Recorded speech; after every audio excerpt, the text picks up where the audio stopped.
Today we are looking at when Jesus appeared to Peter, and specifically when he did that at the Sea of Galilee. So I've got my Sea of Galilee here, I've got a Peter, I've got a Jesus. Let's go.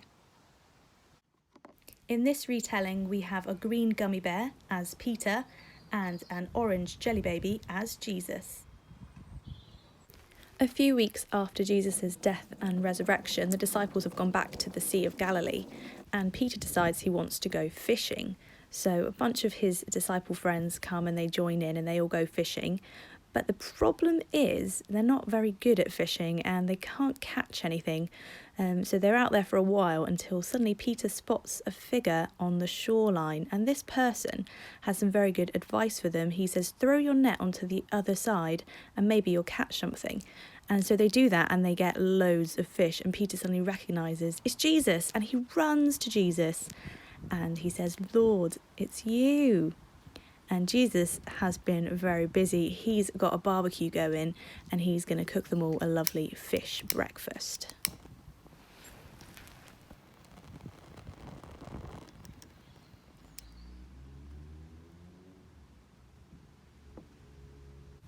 So over breakfast, Jesus has got some questions to ask Peter, and he says, Peter, do you love me? And Peter says, yes, Lord, of course I love you. And Jesus says, take care of my followers. And then he asks him again, Peter, do you love me? And Peter says, yes, Lord, you know that I love you. And he says, take care of my followers. And a third time, Jesus asks, Peter, do you love me? And Peter says, yes, Lord, I love you. And Jesus says, take care of my followers.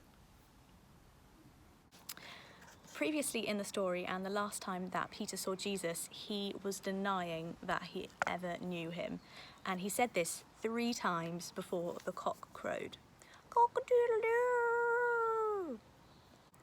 Peter always starts out with the best of intentions, and he makes a promise to Jesus that he will die with him. But when the time comes, he just can't keep his word, and he breaks that promise. And he does that 3 times.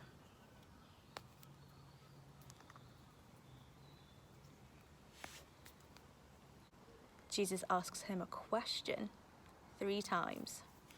And this answer that Peter gives makes up for those 3 times he denied him.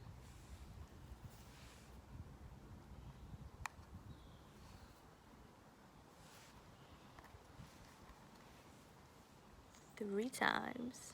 Jesus gives us all second chances when we mess up, and third chances, and fourth chances, and fifth chances, and sixth chances. They never run out. Thank you, Jesus. Jesus takes our broken promises and he uses them. He uses them to grow us into someone much stronger. He uses it to strengthen our relationship with him. And then it's unbreakable. There's also a fried egg. I'm not quite sure what this represents. New life. New life. Just as Jesus rose from the dead, he comes back and he gives us new life. And he turns us into new creations. So the next time we make a promise, he helps us keep it.